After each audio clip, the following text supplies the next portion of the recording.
Hello friends, welcome to Khushi's Kitchen. Today I am going to prepare a Bengali recipe named Murgir Lal Jhol Aloo Diye from my homestyle cooking recipes. If you like the recipe, then press the like button and share it more with your family, friends and relatives too. If you are a new friend to this channel, it's a humble request, please subscribe the channel Khushi's Kitchen. Let's start today's video while giving thanks to all of my old friends and also welcome new friends too. Let's have a look to the ingredients which are enlisted for making this recipe. The ingredients list with detailed measurement are given here on the front page after starting the video. If মুরগির পাতলা লাল ঝোল বানাতে এখানে আমি 1 KG মুরগি নিয়েছি এবং medium সাইজের 4 থেকে 5টা আলুও নিয়ে নিই। প্রথমে মুরগিটাকে ধুয়ে পরিষ্কার করে জল ঝরিয়ে একটা পাত্রে নিয়ে নিচ্ছি। এরপর ওই পাত্রে মতন নুন অ্যাড করছি, ওর সঙ্গে বেশ কিছুটা পরিমাণে হলুদ গুঁড়ো, লাল লঙ্কার গুঁড়ো, অল্প পরিমাণে জিরে গুঁড়ো এবং বেশ কিছুটা পরিমাণে ধনে গুঁড়ো এবং সমপরিমাণে বেটে রাখা আদা রসুনের পেস্ট অ্যাড করছি। এই সকল উপকরণ অ্যাড করে এবারে মুরগিটাকে খুব ভালো করে হাত দিয়ে মিশিয়ে নিচ্ছি সমস্ত উপকরণের সঙ্গে। এবারে টক দইটা ফেটিয়ে নিয়ে ওর মধ্যে 2 থেকে 3 চামচ টক দই অ্যাড করছি। ওর সঙ্গে অল্প পরিমাণে চিনিও অ্যাড করছি।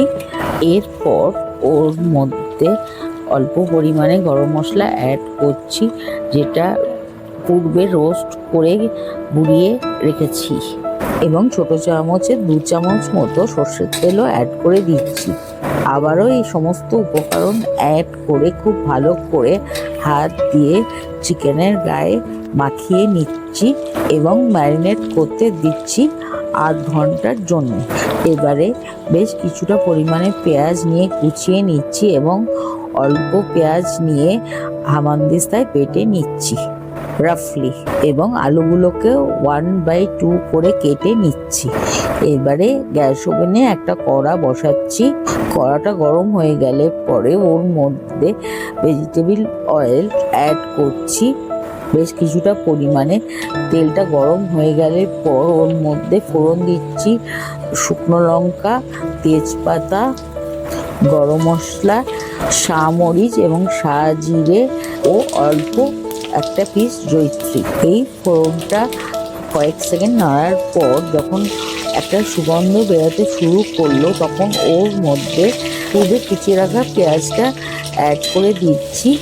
ওর সঙ্গে অল্প নুনও অ্যাড করছি এবং পেঁয়াজটাকে ফ্রাই করছি হালকা লালচে রং হওয়া অবধি। এরপর ওর মধ্যে বেটে রাখা পেঁয়াজটাও অ্যাড করে দিচ্ছি এবং কুক করছি যতক্ষণ না পেঁয়াজের কাঁচা গন্ধটা চলে যায়।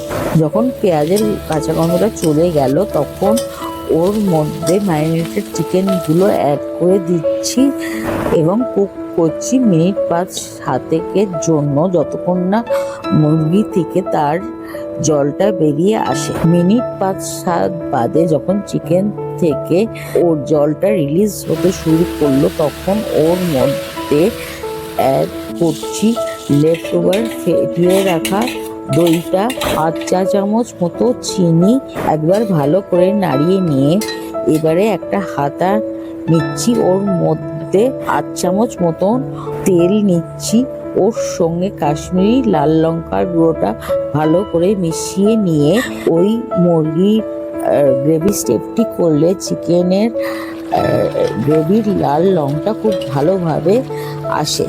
এইবার ওই লাল লঙ্কার মিশ্রণটাও গ্রেভির মধ্যে ঢেলে দিচ্ছি এবং আরও মিনিট 5 জন্য কুক করছি মুরগিটাকে।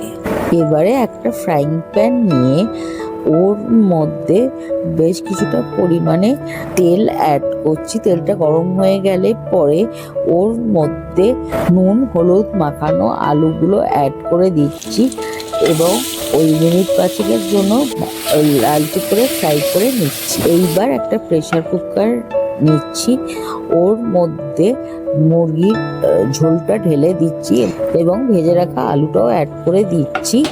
এবারে প্রেসার কুকারে যখন মুরগিটা ট্রান্সফার করে দিয়েছি এবং আলুটাও ট্রান্সফার করে দিয়েছি, ওর মধ্যে 1 থেকে 1.5 গ্লাস মতন জল অ্যাড করছি।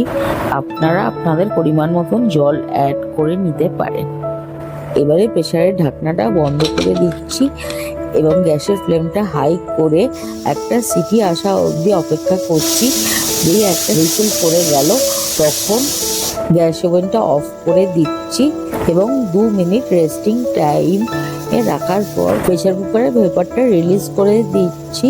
এইবারে ঢাকনাটা খুলে এখানে দেখতেই পাচ্ছেন কিরকম লাল ঝোল তৈরি হয়েছে এবং চিকেনটাও খুব সফট হয়েছে। এবারে ওই মাংসের লাল ঝোলের মধ্যে অল্প রোস্ট করে গুঁড়িয়ে রাখা গরম মশলা অ্যাড করছি এবং অল্প ঘি অ্যাড করছি এবং ভালো করে মিশিয়ে নিচ্ছি চিকেনের ঝোলের সঙ্গে। এরপর একটা সার্ভিং বোল নিয়ে চিকেন এবং চিকেনের ঝোলটা ওর মধ্যে দিয়ে ওটা 4-5টা কাঁচা লঙ্কা দিয়ে গার্নিশ করে পরিবেশন করছি স্টিম রাইসের সাথে। তৈরি হয়ে গেল আমাদের টেস্টি ডিলিশিয়াস ইয়ামি মুরগির লাল ঝোল আলু দিয়ে। Best serve with steamed rice, chapati, etc. Like the recipe, then do try it at least once at home and let me know by comments in comment section below. I am ending today's video here for the time being with this prayer that all of you be stays well-being and will come back again shortly with a new cooking recipe video. Till then, stay tuned, stay connected. Thanks for watching. Thanks to all.